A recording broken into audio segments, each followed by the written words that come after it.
गरखा के समीकरण जैसे जैसे चुनाव नजदीका गइल बा तैसे तैसे समीकरण इतना हॉट हो गइल बा कि लोग मजबूर आ गइल बा कि आखिर इतना प्रत्याशी। तो सीधे हम बात करे के चाहते हैं, लगातार क्षेत्र के दौरा करते हैं गरखा विधानसभा क्षेत्र के का लागता। जी सबसे तो पहले जे भोजपुरिया चैनल के देखेला बानी हमरा विधानसभा क्षेत्र के सभी मतदाता मालिक के हम सलाम करतनी, आदाब करतनी, प्रणाम करतनी, अभिनंदन करतनी, स्वागत करतनी। क्षेत्र के दरमियान घूमे के बहुत हमरा अच्छा लगता। क्षेत्र के हमरा जे मतदाता मालिक बानी बहुत बड़ा प्यार दुलार हमरा मिल रहा बा, बड़ा हमरा खुशी होता कि मतदाता मालिक के बहुत अच्छा हमरा प्यार मिलता। यही होता कि सब लोग के देखल बा, केहू के 15 बरस, केहू के 23 बरस, केहू के 10 साल, अभी वर्तमान में केहू के 5 साल। हमार जनता, हमार मतदाता मालिक, ये जितने भी लोग प्रतिनिधि रह चुकल बानी सब से लोग से भली भांति अवगत बानी। और वहाँ के कार्यकलाप के जौन भयल बा सेहू सब वहाँ का माने देख रहल बानी, अवगत बानी कि कितना बढ़िया काम भयल। ये 53 बरस 2 आदमी या 65 से रिजर्व बा क्षेत्र। अब 65 में सबसे यहाँ के रसीदपुर गांव के, यही पंचायत के मोतीराजपुर पंचायत के रसीदपुर गांव के विश्वनाथ भगत जी रहनी स्वर्गीय 2 साल उहों के क्षेत्र के नेतृत्व कैनी। एक बाद 67 में आदरणीय जगलाल चौधरी जी के भी हमारे यहाँ के मतदाता मालिक मौका देनी, उहों का 5 वर्षीय क्षेत्र के नेतृत्व कैनी। 72 से जे यहाँ के 2 चेहरा तो अब समाप्त हो गए, यहाँ का स्वर्गवास कर गए, लेकिन ये 4 चेहरा अभी वर्तमान में जौन बानी 72 से लेके 2025 तक तो भली भांति हमारे यहाँ के जनता अवगत बानी वहाँ से, और वहाँ के कार्यकलाप देख चुकल बनी। तो हमारा मतदाता मालिक के मन में यह बा कि कोनो जमीन से जुड़ल, माटी से जुड़ल कार्यकर्ता के एक बार मौका दिया कि हमारा क्षेत्र के विकास हो।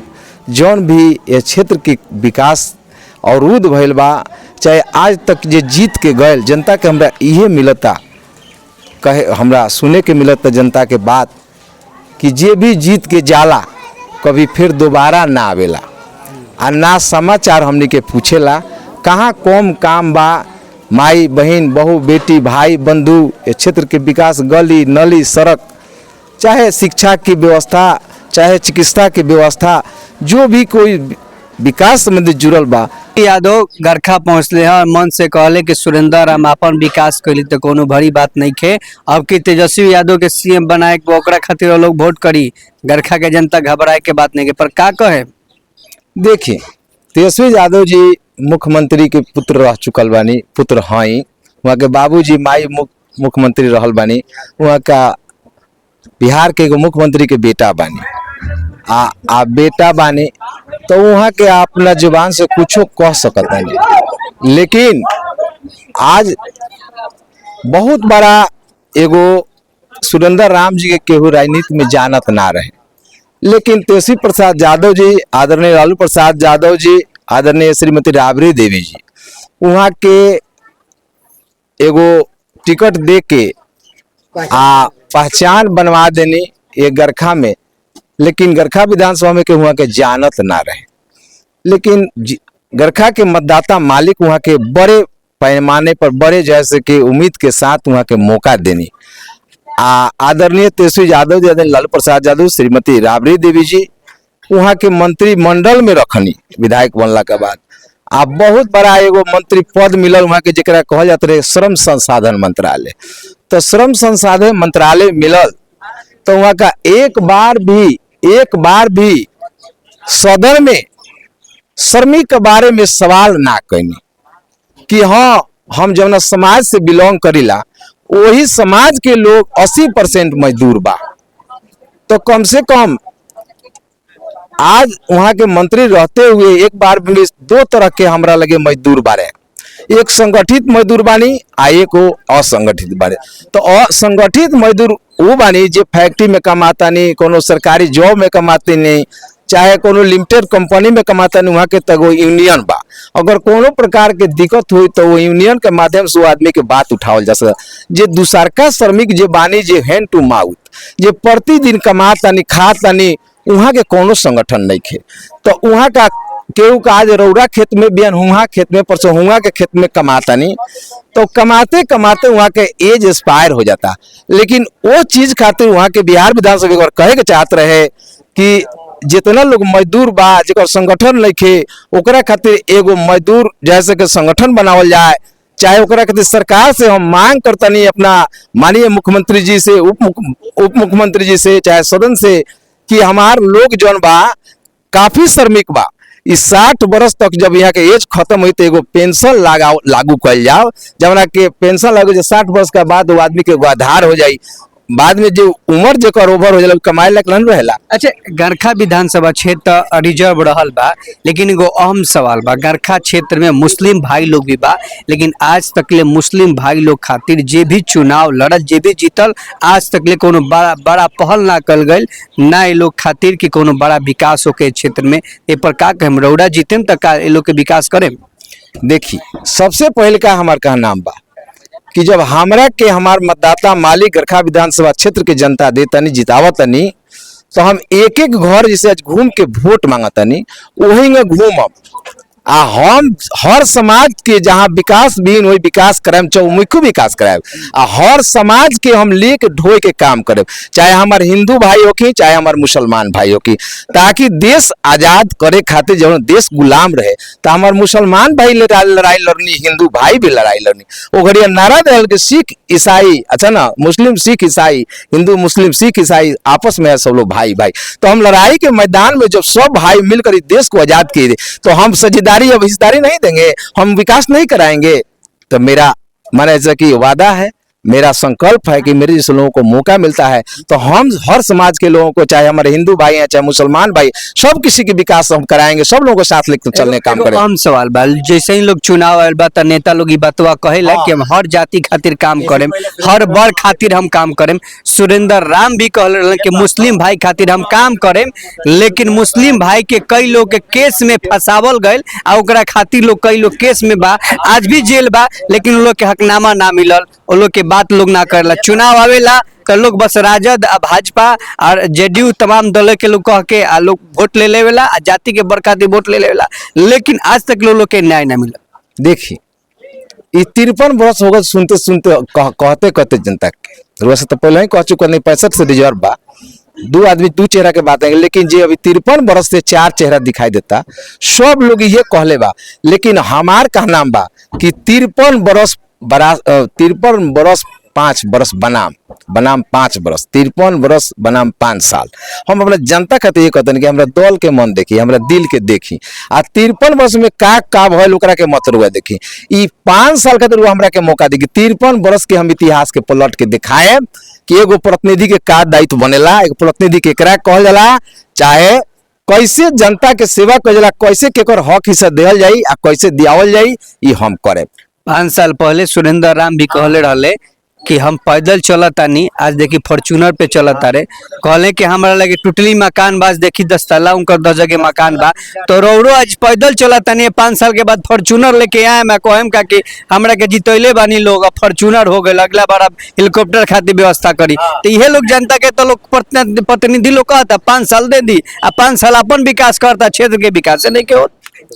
देखिए हम वहाँ के बारे में कुछ नहीं कह सकत, वहाँ का जनता से वादा कनी से वहाँ के खुद जनता जवाब वहाँ के दे रहल बानी वहाँ का सुने के मिलता जो हम का कहनी या का कहनी। देखी ई जिंदगी जौन बा ई सब लोग के धरती पर से जाए के बा। रउआ फॉर्च्यूनर पर चढ़ के चलम तो वही फॉर्च्यूनर पर जाए के होई आ चाहे पैदल चल तो वही फॉर्च्यूनर पर जाए के पड़ी। तो सबसे पहले अथी मतदाता मालिक जी बानी वहाँ के महान बानी तो वहाँ के वादा कहले बनी तो वहाँ के न भला भला सुने के मिलता। लेकिन हम वादा करे आज वहाँ के घर बनैले बानी तब लोग कहता नहीं कि वहाँ कहानी है से कॉलोनी है से तो वहाँ के बड़का नेता के कहले बानी कि अब अपन विकास कर ले अब जनता के विकास कर तो रौरा ई भरोसा जी अपन पहले ही अपन विकास सोच लेनी वो दूसरा के विकास कैसे करा सकता। तो वहाँ के अपना विकास से मतलब बा, वहाँ के अपना काम से मतलब बा। लेकिन हम जौन कहतनी हम अपना जनता मालिक से कि एक बार हमरा पर रउआ विश्वास जताई, हमरा के मौका दी। अगर हमरा ऐसा लोग अगर राउर काम में, राउर विकास में, राउर जौन विकास अवरुद्ध बा, अगर एक काम में अगर हमार हाथ ना बटावल जी, हम अपन अपना धर्म और जैसे कि ईमानदारी के ना निभाए, रउआ सत्य अपन हम काम ना करें, राउर रोजगार में, रउआ जैसे कि विकास में, राउर रोड में, राउर जैसे कि चिकित्सा में, राउर शिक्षा में अगर हमार सहयोग ना रही तो 6ठा साल हम चुनाव ना लड़े। अच्छा, ये बात रो तो कहतनी जनता के बात रो कहतनी। जाते जाते एगो हम सवाल पूछे के चाहतनी, क्योंकि गरखा क्षेत्र में मुस्लिम समुदाय के भी वोट रेशियो अच्छा बा। लोग चुनाव आवेला तो लोग टोपिया पहन लेवेला, आ मजहब के नाम ले लेवेला।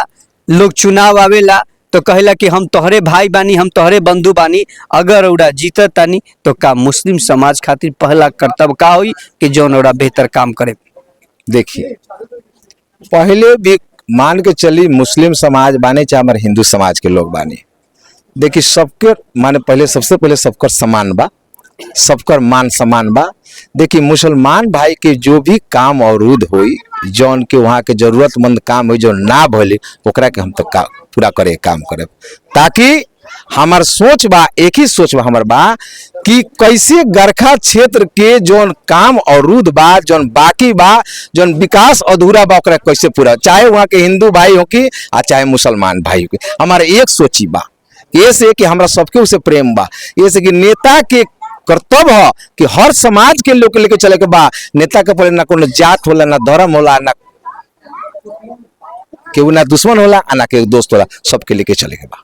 नेतवे लोग तो जाति धर्म में बांट देता, कोई टोपी पहन लेता तो कोई भगवा लपेट लेता। तो हमरा के देखत नहीं, ना टोपी पहिरल, ना हमरा के ना है अथी रक्षा लपटल, आ ना कुछ देखत नहीं हमरा के। हम जैसे आज बानी वैसे ही समाज के बीच वैसे ही अगले दिन में रहे, हमरा मौका मिली वैसे ही रहे। का कहम गरखा के जनता से, का अपील निवेदन करे? हम गरखा के जनता से ये कहे, गरखा विधानसभा के जितने भी हमारे मतदाता मालिक बानी, सब मालिक से हम निवेदन करके प्रार्थना करके ये करम, चाहे हमारे हिंदू मालिक बानी, चाहे हमारे मुसलमान भाई मालिक बने, सबके वोट समान अधिकार बा। हम ये कहे कि एक बार राष्ट्रीय लोक जनशक्ति पार्टी के उम्मीदवार बिगन माझी के सिलाई मशीन छाप क्रमांक 2 पर बटन दबा के एक बार भारी विजयी दिलाई, एक बार मौका दी, अपन क्षेत्र के नेता ना अपन बेटा बना के अपना अधूरा कार्य के अपना चौमुखी विकास कराएं। हम ये निवेदन करें कि एक बार क्रमांक 2 पर सिलाई मशीन छाप बिगन माझी के नाम के सामने बटन दबा के एक बार भारी मतों से विजयी बनाई, अपन नेता ना अपना बेटा के बनाई। हम नेता ना एक बेटा बन के, एक गद्दार ना एक वफादार सिपाही, एक चौकीदार बन के हम 5 साल अपना मतदाता मालिक के हम कांवर ढो के पार लगे काम करें, हम चौमुखी विकास कराए। और सीधे हमरा से बिगन माझी से बातचीत होता रहा। आज के माहौल बा जौन की रुआ के बताओ तनी, हर विधानसभा 243 विधानसभा क्षेत्र में जैसे ही नेता लोग जाता कहता हमरा के बेटा बने या जीत गईला पर बाप बन जाता। तो ये सोचे के बाद, समझे के बाद कि केकरा के उड़ा बेटा बनाओ तने, जीतला के बाद लोग बाप बन जाता, काम नहीं के करत, आ गईला के बाद का नेताजी लोग स्वागत करेला, जनता तो भली बातें जानते बा। तो रउरा सब से अपील बा, निवेदन बा कि एक बार गरखा विधानसभा के साथ साथ 243 विधानसभा क्षेत्र में ऐसा प्रत्याशी, ऐसा उम्मीदवार के चुनी कि विकास करे वाला होके, बाप बने वाला ना होके। और बेटा जे कहता ओकरा के थोड़ा सोच समझ के से कहीं कि हमारा क्षेत्र में विकास चाहिए, और विकास के लिए हम आपको वोट दे रहे हैं। और तमाम जनता से अपील और निवेदन है कि अच्छे लोग को चुनिए, और विकास के लिए गरखा भी एक बेहतर उम्मीदवार आएगा तो गरखा में विकास की धारा बहेंगे। बिगन माझी का कहना है अगर इस बार जिनको आप समर्थन देते हैं तो अच्छे लोग आएंगे तो गरखा के लिए परिवर्तन का रास्ता बनेगा। जय हिंद, जय भारत। निर्मल के साथ स्वस्थ रहिए, सुरक्षित रहिए।